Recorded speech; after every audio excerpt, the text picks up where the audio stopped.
little better exactly what he does. He lives in Chicago, and he's a founding partner of, oh, we have an applause for Chicago. He's a founding partner of Vanya Global, LLC. And, you know, like many people who have been nominated to the Hall of Fame, he's a success and continues to make a positive impact on the world. Now, being a senior partner in this leadership and management consulting firm, he's been responsible for starting businesses in Europe, including France, Germany, Spain, Italy, the UK, Belgium, and the Netherlands. Oh, and Switzerland. Now, if we could just get him to go to the Ukraine and Russia and get things solved there, maybe when they add for the Hall of Fame. Now, the common theme from his peers is that, and when I say peers, you know, CEOs, CFOs, CBOs, is his ethics. He's a driven leader, but ethics are very important to him. He considers that an elemental aspect of long-term successful business and people. And he brings that concept of ethically driven high performance to the boardroom and the ballpark, which may sound a little incongruous, but he's been a founder, one of the founding people of the Oz Park Baseball Association in Chicago, which is an organization that has allowed some 1,300, in excess of 1,300 young, disadvantaged inner-city children in the Chicago area to be able to experience organized baseball, which that alone, I think, would qualify him for membership in the Star Hall of Fame. But he's done much, much more than that. He's published, highly sought-after speaker and lecturer, and he's received the Institute of Internal Auditors of Chicago chapter, the New Member of the Year Award. So enough for me. Let's hear from the man himself in the class of 1987, Stephen Randall.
So, I've got some notes.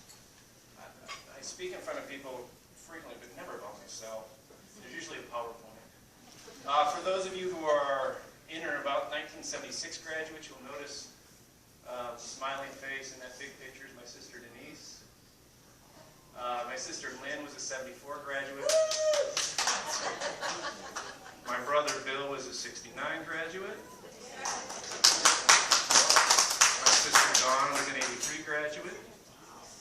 And I bring up the rear in 1987. So anyway, I've got these notes. Sheila Torrio is not here tonight. She's unfortunately home with some sort of illness. She had a fever, and I don't know. But she's the one who nominated me, so she's the reason I'm here. So you can hold her accountable. I don't know if you know Sheila. She's a fellow 1987 graduate. She is a great ball of laughs. When she nominated, she was really sneaky about it. So she calls me and she says, "Hey, I need your contact information." I said, "Okay." She said, "I've got this devious plan to unveil you to the internet." I'm like, "Okay, sounds like a joke. I'll go with it." I had no idea. I had no clue this is what she was doing. So, Sheila, I know you're not here, but you're out there somewhere. So I thank Sheila Torrio. This is a great honor and something I'm very, I'm thrilled to be here. I'm a great representative of Start High School. I got to tell you, I am so so enamored by your background and your accomplishments at such an early age. You are a great representative of the community. I'm excited for your future. Yes, please.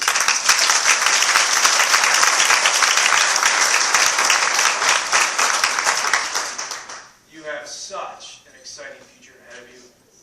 I am absolutely, excited for what lies ahead.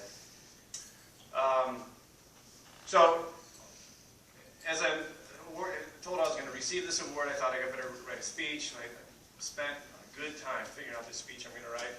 I've got it all planned out to the minute. I wake up this morning and my 9-year-old son has strep throat, which means I'm here alone. My wife had to stay home in Chicago to take care of him, and unfortunately, I've got pages of, most of this is about her. She's a wonderful person. I wish she was here. I wish you could meet her. It won't mean as much with her not being here, so I'll skip over some of the parts. She's awesome. I am who I am because of her. She pushes me, she challenges me, she encourages me. She's a wonderful person. When Teresa reached out to me to tell me that I was being inducted, first I thought it was a joke, and then when I realized it was happening, I started reflecting on Start High School, reflecting on my experiences, and what occurred to me is the things that really significantly impacted my life are not the big events. It's the small little, almost random kindness from people, or random events that shape the way I am. Got a long list of things I could talk about, but I won't. I'll hit a couple key ones because the bit of advice I got before I walked up was, you better keep it short. Thanks, Mike. So, my first love growing up was baseball. I love baseball. I love everything about baseball. I love playing baseball. I love watching baseball. Man, I love practicing. I love second-guessing the coaches. They made mistakes. I love to question them. I love the stats. I was kind of a math geek. I love the stats. So when I get to high school, what do I play? I play tennis, of course. Why did I play tennis? Did I love tennis? No, I didn't know anything about tennis. What I knew is that when I was in 8th grade, I was a first baseman. And I knew there's a player on this other school who was also first baseman, and we were on a collision course in our freshman year to compete against each other for the first baseman position of the start freshman baseball team. His name was Jim Cowell. I don't know if you know Jim Cowell. He's a great guy. So I was smart enough to realize that Jim was so much better at baseball than I was. I had no chance of beating him out. That means I was going to be either relegated, if I made the team, I was either going to be relegated to the outfield or the bench. And I didn't want to play the outfield, and I certainly didn't want to sit at the bench, so I picked up a tennis racket. Fortunately, it worked out. By my senior year, the tennis team was setting Start High School records. When I went to college at The Ohio State University, OH. Go Spartans. I worked my way through college teaching tennis. It was a great experience. I met a lot of great people that came with a lot of perks that the friends in the very back of the room would probably attest to. It was a great job. Tennis taught me about competing. It taught me about winning. It taught me about losing and how to be a loser. It taught me how to compete, taught me how to try harder, it taught me how to keep pushing forward. It taught me a life skill that I'll be able to use as long as my body's able. So some little random moment, the guy named Jim Cowell, God love him, he had a huge impact on my life. And he has no idea about it. No idea. You know, I look around the room and there's teachers in this room that impacted my life. There's other teachers who aren't in this room who I'll mention real briefly because, man, they did some significant things for me. Mrs. Williams, Mrs. Peschke, Mr. Bushong, Mr. Krogel. I know I'm going to leave out a whole bunch.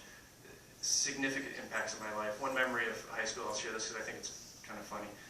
It was either biology or physiology. There was a class tough guy who thought he was big. He walked around with a lot of bravado, and there must have been one day where he was acting a little too tough or a little too cocky. And Mrs. Williams challenged him to an arm wrestling match in front of the class. So, of course, he accepted because he was a tough guy. So they sit down and they get across each other. The whole class gathers around them. gear up. People are cheering him, not many are cheering him, they're all cheering Mrs. Williams on. And at the count of 3, the match is over. It's the quickest arm wrestling match in the history of arm wrestling match. She put him down so quick, put him in his place, and made life easy for the rest of us for the rest of the semester.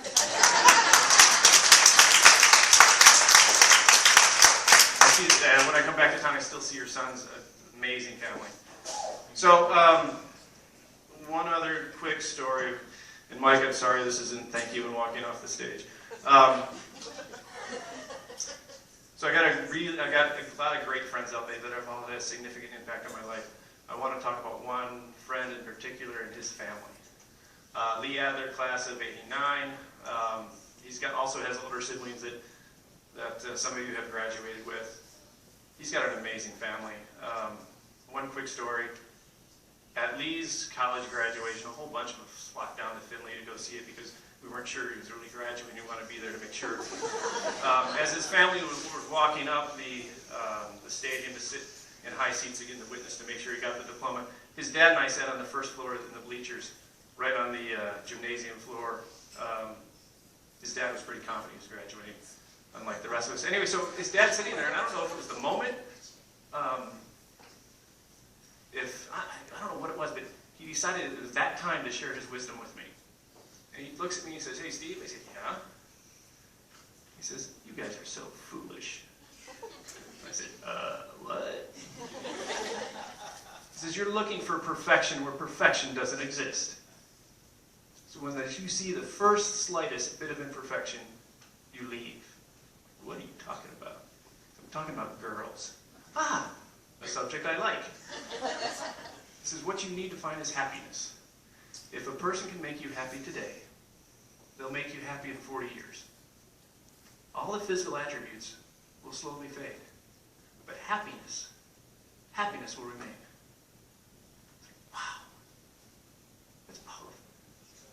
Way to go, Mr. Adler. It took me a few years to realize the real power and put it into practice, mind you. But in '96, I met my wife playing beach volleyball in Chicago. 18 years, almost 20 years later, she still makes me happy. But what I didn't realize at the time, I knew it was powerful, I just wasn't ready to put it into practice. What I didn't realize, he was talking about Ellie. Ellie is Lee's mom. She is, I'm sure most of you haven't met Ellie. Ellie was one of the most amazing women I've ever known. She was the nicest, warmest person. Obviously, I went to Ohio State. I wasn't living in Toledo anymore. I would be gone for, I don't know, weeks, months. But it didn't matter how long I was gone. I could be gone for months, could be weeks, could be days. She greeted me every time like she hadn't seen me in years. Big, huge hug. Just an amazing, amazing woman. There's one time where, due to some circumstances, I was in Toledo for Christmas unexpectedly. And I show up at Lee's house, and I get immediately recruited to be the family Santa Claus on Christmas Eve. I wake up Christmas morning, and lo and behold, there's a present underneath the tree for me. Now, Ellie put all this into action with less than 24 hours notice. Amazing woman. What I didn't realize is that Ellie was fighting the battle of her life. Ellie was fighting Alzheimer's disease. Yeah. And so if any of you have been through it, God bless you. Those of you that haven't done it, it is an absolutely cruel disease. I got to go to my notes here because I want to get this right. Alzheimer's disease is the 6th leading cause of death in the United States. It's the only cause of death in the top 10 that cannot be prevented, cured, or even slowed. 1 out of 8 senior citizens will develop Alzheimer's or dementia. 1 out of 8. In 2011, Ellie lost her battle. But the same year, Lee Adler, class of '89, Rick Harris, class of '89, and myself established the Adler-Caris Foundation. Named after Ellie and Rick's grandmother, Veronica, who lost her battle in 2013. The foundation was set up to increase the awareness of the disease and raise money to help find a cure. We organize a number of events throughout the year. This last month, we had the 2nd annual Adler-Caris Foundation Dodgeball Tournament. Wow. I was a ref, thank God I didn't play. Later this year, we'll be hosting the 17th annual Adler-Caris Golf Invitational. It wasn't always the Adler-Caris Golf Invitation, but we've been doing it for 17 years. If you have time, I encourage you to please check us out. Go to the web, we've got a website, we've got a Facebook page, we've got a Twitter account. Together, all of us in this room can make a difference in our future. It is our future. So in Chicago, I'm involved in a lot of great things, and Mike, I'm going to wrap it up really quickly. I've got a great family. I own a fairly successful business. I get to coach baseball in the heart of the city. I serve as the president of the Youth Baseball League. I serve on the board of the Institute of Internal Waters. I got to throw out the first pitch. It's not up there of one of the Cubs games last year. It was really cool. Go White Sox. Every day, I make important decisions that impact my family, my friends, my business, and my community. Much of what shapes the decisions I make is founded in my life in Toledo and my experiences while attending Start High School. To the scholarship honorees, my message to you is simple. Every decision you make could have a significant impact on who you become. Make good choices. Fortunately, you have a solid foundation built on the lessons you've learned while attending Start High School and the experience you've had with the Start High School teachers. I have confidence in you, and I wish you good luck. Thank you, and go Spartans.